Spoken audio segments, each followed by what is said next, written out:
niños y adolescentes bajo la supervisión de sus madres, padres, representantes o responsables.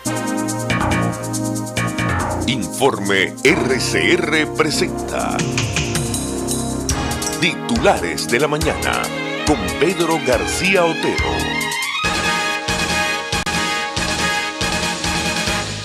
Tengan muy buenos días. 7 de septiembre de 2022. El 7 de septiembre es nuestro aniversario, dice la canción de Mecano. ¿Se acuerdan? Los que tenemos más edad recordaremos esa canción de Mecano. El 7 de septiembre es nuestro aniversario, una canción de desamor.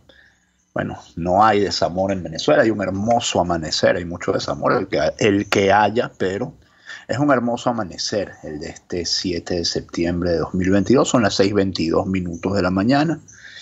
Según el teléfono hay 20 grados, yo creo que hay más.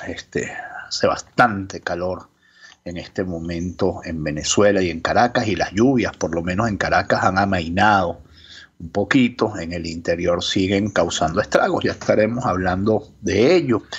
La información del día, o la principal información del día, tiene que ver con el retorno de las protestas contra el instructivo ONAPRE.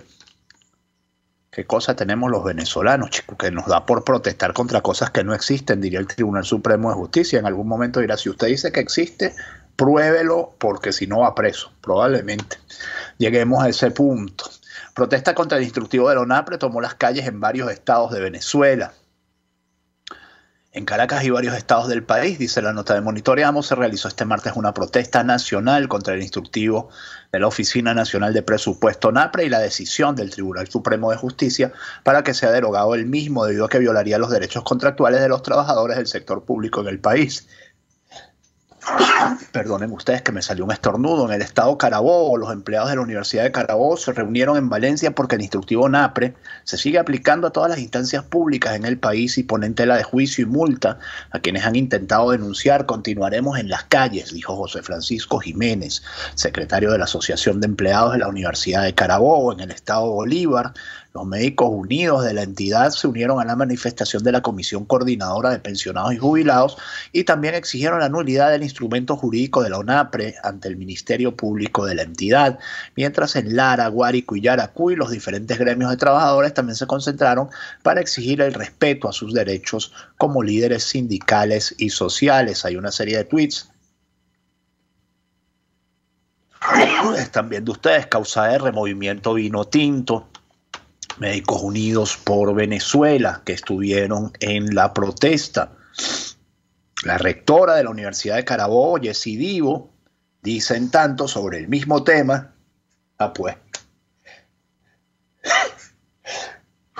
Me perdonan, pero es que tengo un ataque de estornudo. Que el Tribunal Supremo, tengo un ataque de alergia, pues que el Tribunal Supremo trata de amedrentar imponiendo multas contra universidades y rectoras. Representantes de la Universidad de Carabobo rechazaron las sentencias de la Sala Político-Administrativa del Tribunal Supremo de Justicia, en las que se declaran inadmisibles dos demandas presentadas por 6 universidades venezolanas en el mes de julio.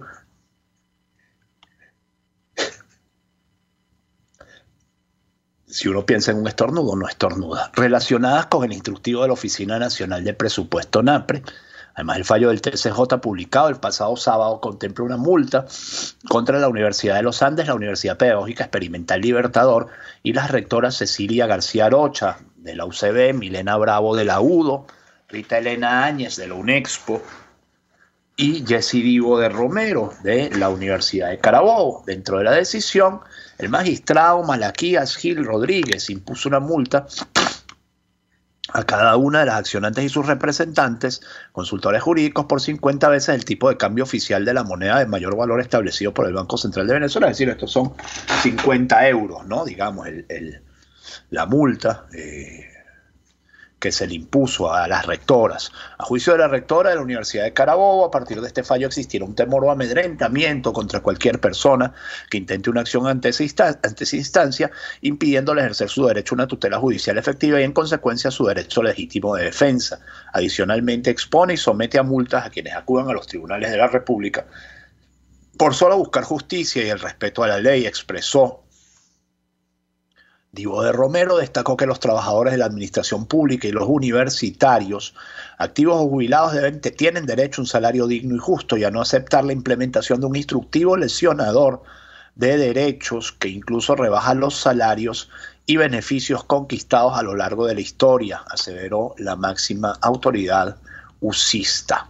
También hubo una protesta de personas con discapacidad frente al Ministerio de Vivienda en Chacao. Este 6 de septiembre, La Patilla, como ven ustedes, incorpora las imágenes de esta protesta. Vamos a verla aquí. Este martes 6 de septiembre se registra una protesta en la avenida Francisco de Miranda de Chacao, específicamente a las afueras del Ministerio de Vivienda y Hábitat. Entre los manifestantes se encuentran personas con discapacidad motora, visual y auditiva, entre otras. El motivo de la protesta es exigir soluciones habitacionales. No se sabe, La Patilla no nos cuenta en qué paró esta protesta. Si es que paró en algo, probablemente no haya parado en nada. Les habrán recibido una carta o algo así, con suerte. Y Espacio Público enumera 128 ataques a la libertad de expresión en Venezuela durante 2022. Los casos de violaciones a la libertad de expresión en Venezuela se redujeron en 14% en los 8 primeros meses de este año respecto al mismo periodo de 2021, dijo este martes a EFE el director de la ONG Espacio Público, Carlos Correa. De enero a agosto de 2022, la organización registró un total de 128 casos, en su mayoría de censura, intimidación y hostigamiento verbal, lo que supone una disminución de 22 casos frente a los 150 documentados en los primeros 8 meses del año pasado. En enero de 2022, Espacio Público registró 24 casos, en febrero 19, en marzo 20, en abril 8, en mayo 11, en junio 12, en julio 15 y en agosto 19. Ha habido una reducción de casos derivada de que hay menos periodistas y menos medios de comunicación que en años anteriores. Es decir, no es que el que haya menos casos es bueno, es malo en realidad, pero se mantienen estructuralmente el hostigamiento y las dificultades para el trabajo de los periodistas. Es decir, persiste un escenario restrictivo para el ejercicio de la libertad de expresión en Venezuela. Señaló que las principales víctimas han sido periodistas y reporteros, la ciudadanía en general y medios de comunicación, mientras que los principales victimarios fueron las instituciones del chavismo, cuerpos de seguridad, funcionarios y operadoras privadas. Otra información: usuarios reportaron fluctuaciones eléctricas en varios estados de Venezuela, bajón rudo eléctrico ayer como a las 2 de la tarde por ahí, cerca de las 2:30, dice el Monitoreamos. Usuarios reportaron este martes en redes sociales fluctuaciones eléctricas en varios estados del país. Cerca de las 14:30 se registró un bajón de energía en Aragua, Barinas, Carabobo, Distrito Capital, Lara, Miranda, Monagas, Portuguesa y Zulia. Por cierto, bastante afectación durante un buen rato a los servicios de internet, que también están afectados porque un corte de fibra óptica afecta a los servicios de CanTV en Falcón y Zulia. Esto es una nota de punto de corte. Un doble corte, perdonen la redundancia, de fibra óptica ha afectado a los servicios de telecomunicaciones de la empresa estatal CanTV en los estados Falcón y Zulia. La información fue suministrada en la cuenta Twitter @SalaPrensaCanTV, donde además añadieron que personal técnico y especializado ejecuta las labores necesarias para solventar estas incidencias. Este sería el segundo corte de fibra óptica que anuncia CanTV en menos de 5 días.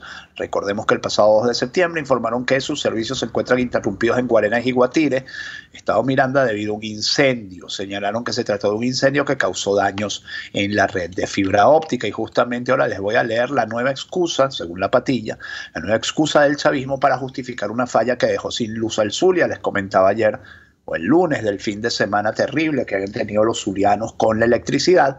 El ministro de Energía Eléctrica del chavismo, Néstor Reverol, dice La Patilla, dijo este martes que una falla del cable sublacustre, 230 kilovatios, tablazo cuatricentenario, ubicado en el lago de Maracaibo, afectó al estado Zulia.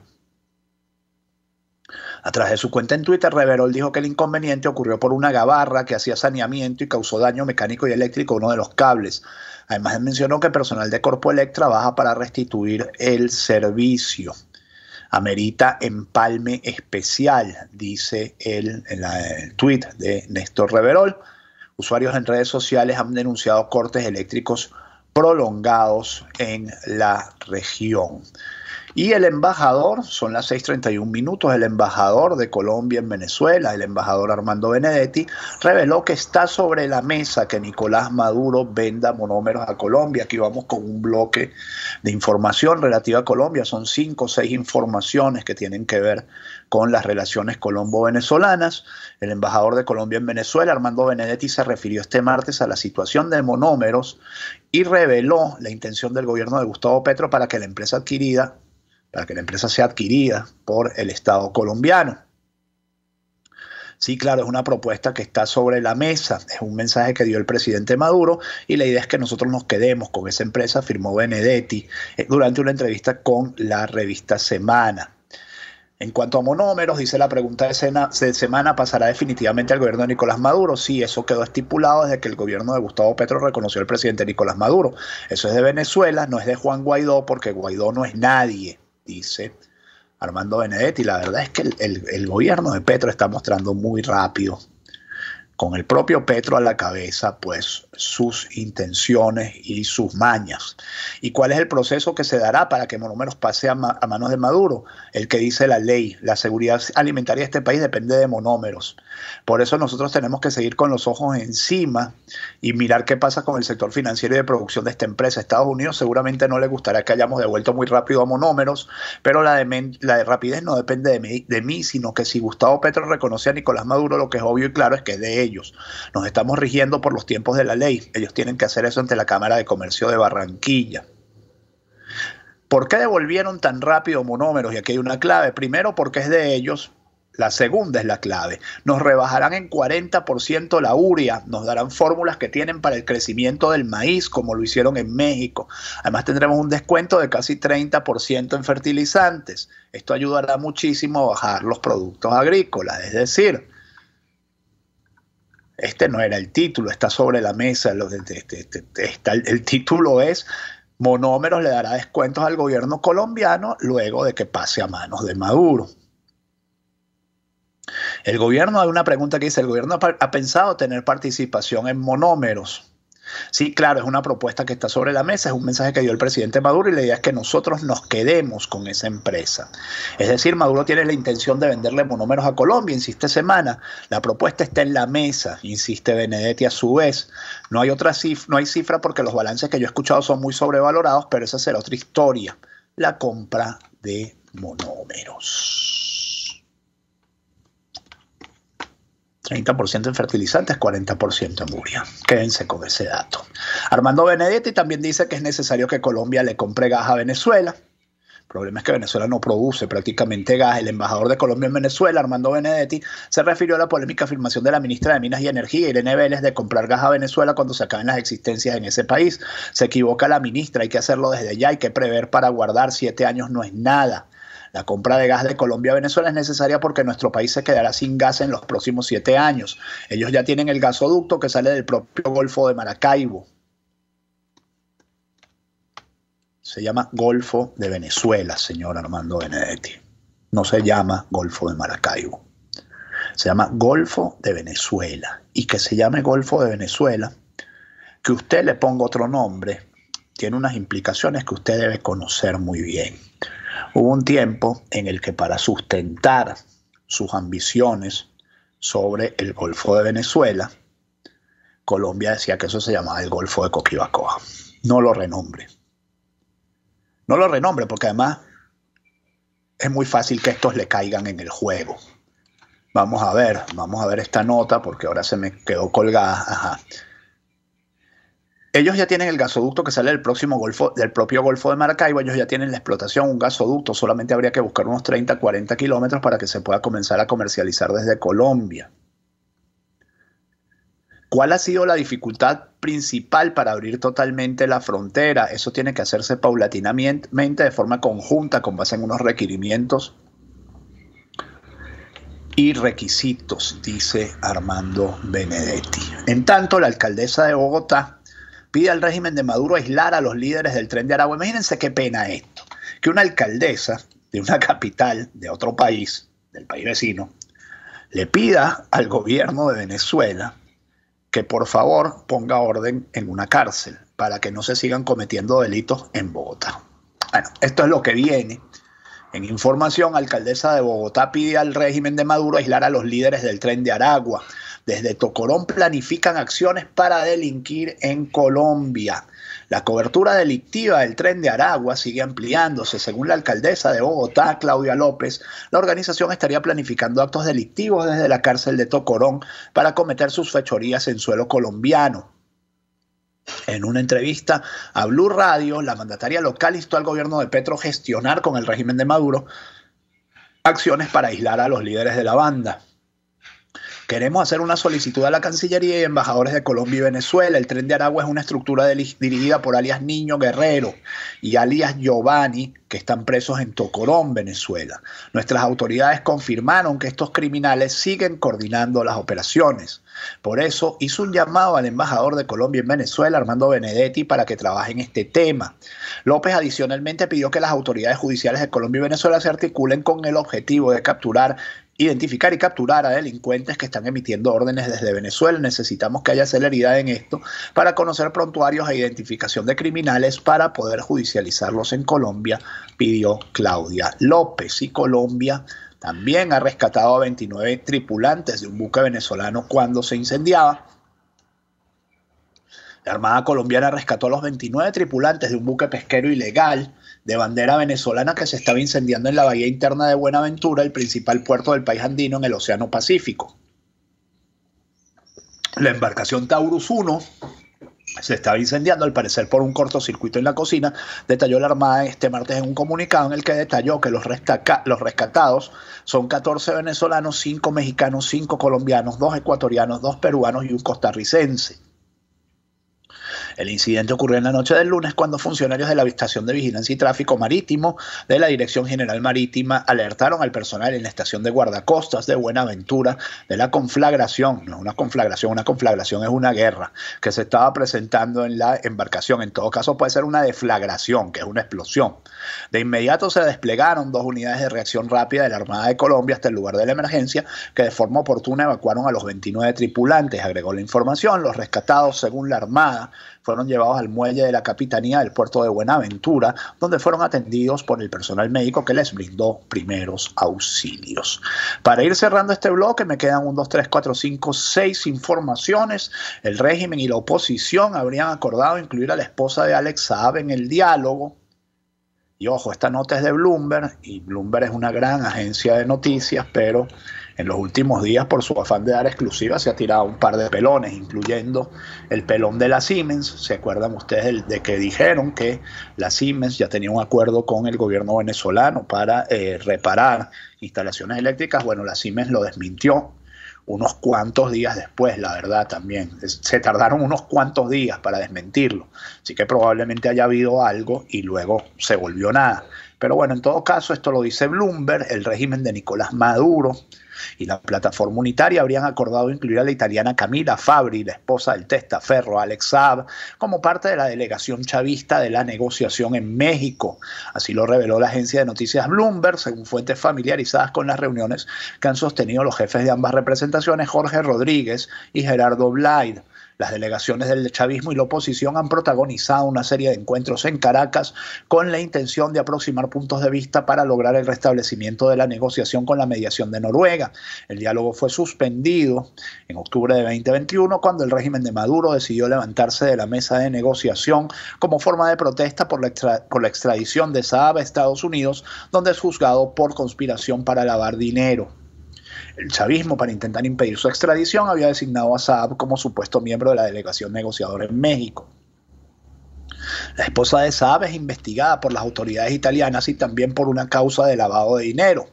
Incluso el pasado mes de abril, Ariana y Patricia Fiore, tías de Camila Fabri, fueron detenidas y puestas bajo arresto domiciliario como parte de las investigaciones de la Unidad Monetaria de la Policía Financiera de Roma, iniciadas en 2019 y coordinadas por el fiscal Francesco Cascini por asociación delictiva, blanqueo de capitales y transferencia fraudulenta de activos.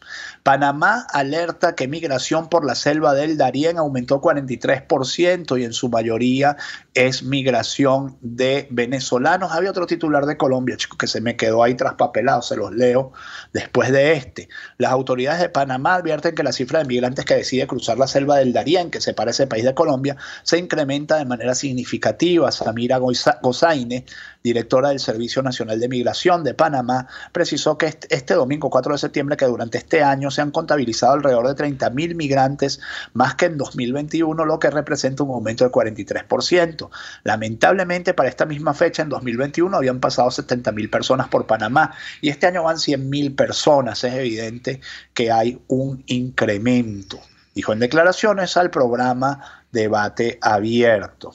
De acuerdo con el Servicio Nacional de Fronteras de Panamá, en enero cruzaron a Panamá 4.442 migrantes, de los cuales 1.153 eran venezolanos y 653 eran haitianos. Pero en este listado también hay cubanos, senegaleses y nacionales de Uzbekistán, entre otros.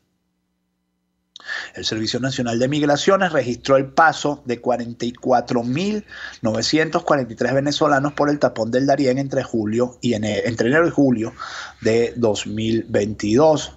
Si en 2022 han cruzado 100.000 personas y 44.000 son venezolanos, ustedes pueden decir fácilmente, sin faltar a la verdad, que casi una de cada dos personas que intentan cruzar el Darién, al menos en 2022, son venezolanos.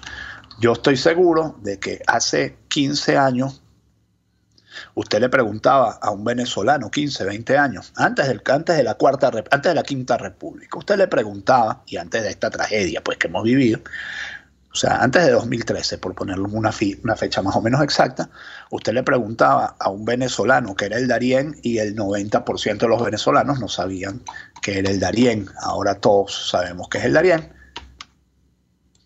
Gracias Chávez, como dicen en televisión, ¿no? En Colombia, y vuelvo sobre este tema, condenan a Aida Victoria Merlano por la fuga de su madre, y ustedes saben que Aida Merlano estuvo o está presa en Venezuela, ahora no lo tengo claro, creo que sigue presa en Venezuela. Aida Victoria Merlano fue condenada este martes por la participación en la fuga de su madre, la excongresista Aida Merlano, en hechos registrados el 1 de octubre de 2019. En su decisión fue absuelto de toda culpa el odontólogo Javier Celi. En el sentido del fallo emitido por el juzgado el 20 de conocimiento de Bogotá, se señaló que existen evidencias suficientes para demostrar que la joven tuvo pleno conocimiento y participó activamente en la fuga. Esto tras valorar las pruebas documentales y testimoniales que presentó la Fiscalía General, entre las que destacan las declaraciones de los agentes del IMPEC que estaban con la excongresista en el consultorio odontológico ubicado en el edificio Centro Médico La Sabana, ubicado en calle 166 con carrera séptima. El juez emitió condena por el delito de fuga de presos en concurso con uso de un menor de edad en la comisión de delitos. Y déjenme ver si yo consigo cuál es la condición en este momento de Aida Merlano. Bueno, lo puse a buscar en Google, vamos a ver qué pasa con eso. Un importante ejecutivo venezolano se suicidó en Nueva York, porque ahora sí me surge la duda de si ella está presa o la dejaron en libertad, tras un presunto desfalco de $1.000 millones. Gustavo Arnal era el director financiero de Bed Bath & Beyond. Esta es una conocidísima cadena de artículos de aseo personal internacional. De hecho, en Venezuela creo que llegó a haber tiendas de Bed Bath & Beyond, y fue acusado de fraude bursátil. Saltó desde un icónico edificio días después de que la cadena anunció el cierre de 150 tiendas y el despido de 20% de sus empleados. El director financiero de la cadena estadounidense de tiendas para el hogar Bed Bath & Beyond, el venezolano Gustavo Arnal, se suicidó al saltar desde el icónico rascacielos del barrio neoyorquino de Tribeca, conocido como el edificio Jenga. Arnal, de 52 años, saltó desde el piso 18 de la torre situada en el 56 de Leonard Street el viernes, según informaron fuentes policiales a The New York Post. El periódico añadió que la oficina del médico forense dictaminó que Arnal habría muerto por un traumatismo múltiple, que las autoridades indicaron que se trató de un suicidio. Días antes de su muerte, el gigante minorista anunció que iba a cerrar 150 tiendas y a recortar 20% de su plantilla al enfrentar problemas financieros. En tanto, Arnal se enfrentaba acusaciones relacionadas con una demanda por fraude bursátil de $1.200 millones presentada el mes pasado. En agosto, Bed Bath & Beyond, con sede en New Jersey, se hundió en la bolsa tras la salida de un conocido inversor. Vamos a ver qué nos arroja aquí Aida Merlano. Vamos a ver en noticias, porque la verdad no sé en cuál es la condición en la que se encuentra en este momento Aida Merlano. El presidente Entrasur explica por qué personal iraní iba en avión incautado en Argentina. César Pérez dijo que el mismo personal iraní que realiza la revisión operativa del avión venezolano iraní también se encargaba de instruir a la tripulación. El presidente de Entrasur, filial de Conviasa, César Pérez, aseguró hace unos días que el contrato de compra-venta del avión venezolano Boeing 747 retenido en Argentina incluye la revisión operativa de la nave por un personal iraní. El jefe de la Asamblea Nacional Oficialista, Jorge Rodríguez, compartió un video en Twitter con la información en el material audiovisual. Pérez explica por qué la tripulación incluía ciudadanos de Irán. Dijo que el mismo personal iraní que realiza la revisión operativa del avión venezolano también se encarga de instruir a la tripulación. Desde hace más de 25 años no había una aeronave de esa magnitud acá en Venezuela y por esa razón no había personal entrenado. Esto dice el presidente de Entrasur. Dos titulares más. Lluvias en Mérida causaron el desbordamiento de una quebrada y un río en Canaguá. El estado de Mérida continúa siendo una de las regiones más afectadas por las lluvias en el país. El municipio Arzobispo Chacón se vio visiblemente afectado luego del desbordamiento de la quebrada Los Ingenieros y el río Mucutuy. Omar Fernández, alcalde del municipio Arzobispo Chacón, informó a Radio Fe y Alegría que tras el desborde de la quebrada Los Ingenieros en la parte media del sector El Rincón de la parroquia Canaguá, hubo un deslizamiento. Y el precio de los medicamentos en Venezuela sube como la espuma tras la subida del dólar paralelo. Una caja de Teragrip de 10 tabletas que se encontraba en menos de 25 ya se ubica en 40 bolívares. Lo mismo ocurre con el Atamel, medicamento común para la fiebre, aliviar el dolor ligero o moderado de cabeza, que ya ronda los 23 bolívares, mientras que una caja de Dol ya está en 25 bolívares. Familiares de pacientes en las adyacencias del Hospital Antonio María Pineda, esto es en Barquisimeto, aseguraron que esta situación ha sido un duro golpe para el bolsillo, ya que al momento de comprar un medicamento que debería haber en un hospital, tienen que maniobrar para administrar el dinero. Son las 6:48 minutos. Hoy vamos volando con el programa. Titulares de la mañana, RCR 750M, volveremos a hacer 750M cuando vuelva la democracia. Venezuela, hay menestares. En la dirección de la estación, don Julio Pinto, en los controles, quien les habla, Pedro García Otero. Hacemos este programa que llegue a ustedes como cortesía de Equimédica, alquiler de equipos médicos y del consultorio veterinario del doctor Alfredo Cova, garantía integral para el bienestar de su mascota. Y justamente vamos con este momento de publicidad. Quiero hablarles de Equimédica, alquiler de equipos médicos, porque en caso de que usted tenga la necesidad de alquilar un equipo médico para un paciente hospitalizado en el hogar, pues en Equimédica tiene las mejores alternativas: camas clínicas, concentradores de oxígeno, aspiradores de flema, cualquier aparato. Pregunte, llame al 0412-806-2591 o ingrese en Equimédica-alquiler en Instagram y vea nuestra oferta de productos y servicios para alquilar solo en Caracas y con muy pocos requisitos. Y la cosa es a nivel nacional, pues por supuesto, y en la misma Caracas también se le vende el equipo si eso es lo que usted desea. Llame al 0412-806-2591 o Equimédica piso bajo alquiler, Equimédica-alquiler en Instagram, para que conozca nuestra oferta de productos y servicios, porque en Equimédica tenemos todo lo que se necesita para la atención del paciente hospitalizado en el hogar. Y hablarles también del consultorio veterinario del doctor Alfredo Cova en Santa Mónica. Son más de 30 años de experiencia atendiendo animales. Todos los animalitos se pueden volver a sentir bien si usted los pone en las manos del doctor Alfredo Cova, que le ofrece los más variados servicios, incluyendo para los consentidos del hogar la peluquería canina. 0414-127-7947, 0414-127-7947, 0212-661-1546, en la avenida Arturo Michelena, entre calles Manuel Díaz y Damaso Villalba, Santa Mónica. Ahí se encuentra el consultorio veterinario del doctor Alfredo Cova, garantía integral para el bienestar de su mascota. Vamos a ver qué nos arroja Aida Merlano. Vamos a ver si la nota del colombiano nos dice cuál es la condición de la señora Aida Merlano. La condenada es su hija en Colombia. En tanto, en Chile, tras el duro golpe que significó para el gobierno de Gabriel Boric el rechazo a la Constitución, Boric afirma que no se puede gobernar con superficialidad.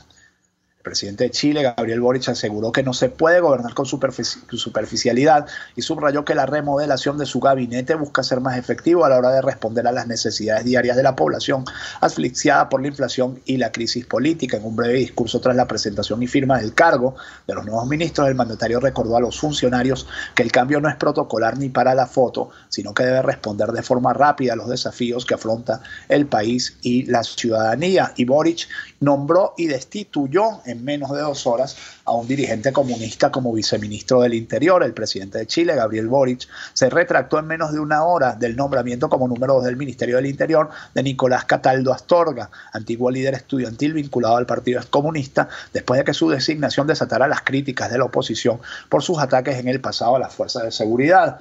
El nombramiento fue anunciado a través de un comunicado oficial poco antes de que el presidente presentara la profunda reestructuración del gabinete,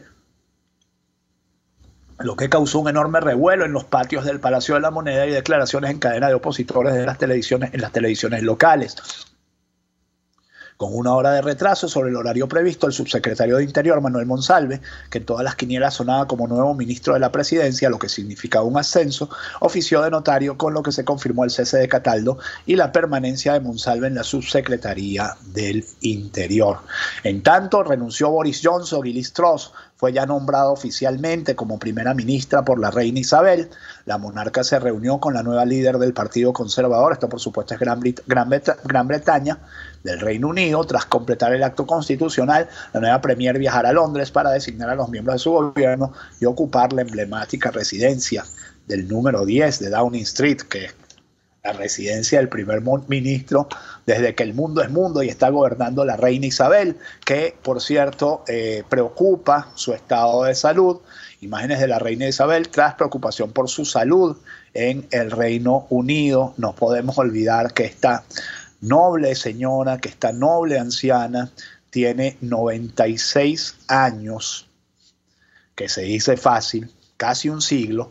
Es la primera vez que la monarca de 96 años, que ha enfrentado continuos problemas de movilidad, llevó a cabo esta importante audiencia en su retiro en Aberdeenshire, en lugar del Palacio de Buckingham. Hoy también es la primera vez que se retrata a su majestad desde que se la vio llegar a la finca el 21 de julio para sus vacaciones de verano. Y la verdad que la reina Isabel es una mujer con una salud envidiable, pero ya se le nota pues la edad que tiene.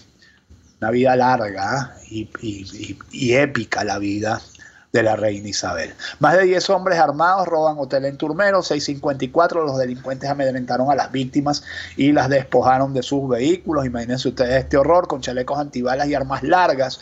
Un grupo de hombres ingresó la madrugada de este martes al hotel El Samán, en el municipio Mariño del estado de Aragua. Un total de 14 sujetos se aparecieron a las afueras del edificio, ubicado en la zona de Turmero, y pidieron acceder a las habitaciones. Al momento de ingresar, los criminales robaron pertenencias de los huéspedes, luego se apoderaron de varios vehículos y huyeron del lugar. El periodista del Miro del Barrio explicó que la policía acudió al sitio y habló con la recepcionista, quien relató los acontecimientos y refirió los daños hacia los ocupantes del hotel. Con un dron buscan a desaparecidos en retiro religioso por el fin del mundo en Táchira. Los organismos de seguridad desplegaron este martes en el estado de Táchira un operativo de búsqueda de las más de 30 personas que desaparecieron el pasado 22 de agosto cuando partieron un retiro religioso por supuestamente acercarse al fin del mundo. A las 9:30 se realizó una reunión con los organismos de seguridad en las instalaciones de la Protección Civil en el municipio Jáuregui para recabar información y definir estrategias a seguir. En horas del mediodía se realizó el primer sobrevuelo con la unidad Dron Falcon 1 como parte del operativo. En Zulia, el 6CPC mató a un hombre que las autoridades colombianas buscaban por la muerte de su pareja. Enyer Bertinestrosa Martínez fue identificado como miembro de la banda El Adriancito, liderada por Adrián Rodríguez, que opera en la costa oriental del lago. Está señalado por el femicidio de su pareja Angie Artigas, ocurrido en abril en Colombia.